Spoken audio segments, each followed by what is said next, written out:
My name is Don Giovanni. I'm a libertine at the age of 27, and I come from a wealthy bloodline of counts, dukes, royalty, and other prestigious men.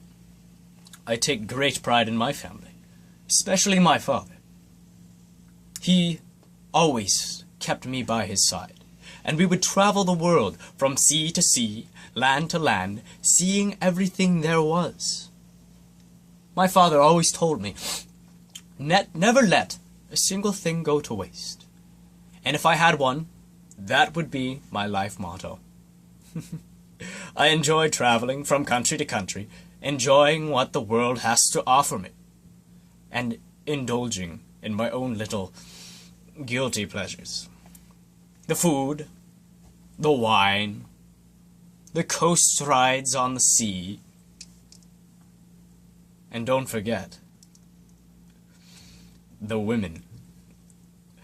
Ah, yes, the women, they have a very, very special place in my heart. They're like little coins that I've collected throughout the years, all quirky and beautiful in their own little ways. The blondes, with their kindness, the brunettes, with their loyalty, the older ones with their sweetness. And the winter, I like the bigger ones to keep me warm.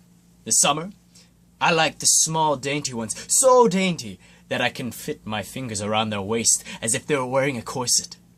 The tall ones, they're so majestic. The young girls are always charming, and the experienced are always a joyride. But, in all reality, I don't care what they look like, if they're ugly or pretty, if they're rich or poor. I just want to add them to my list. My list? Yes, I have a list. Well, now it's more of a catalog, a thick book, of all the women that I've been able to swoon throughout my years. Yes, I even remember my first, as if it was yesterday. It was when I was in Venice with my father. It was when I was starting to grow older.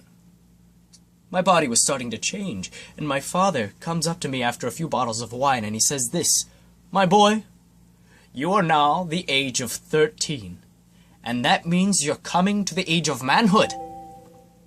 He then took me by the arm and led me to an older woman at a tavern.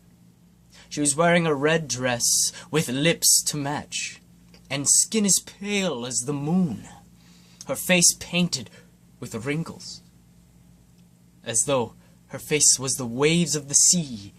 And as soon as she saw my father, she greeted him with a kiss and said, "My boy, darling, it's been so long since I've last laid my eyes upon your skin.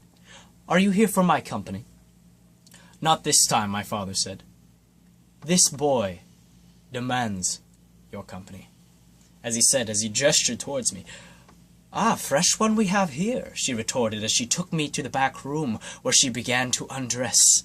"Are you ready? If you're not, I'll wait," she harked in a worn, low voice. "I'm ready," I replied to mimic the gusto of my father that he had achieved throughout the years. She then took me to bed, where red silk laid over the sheets, and she laid with me. This would be the first of many women to lay with Don Giovanni.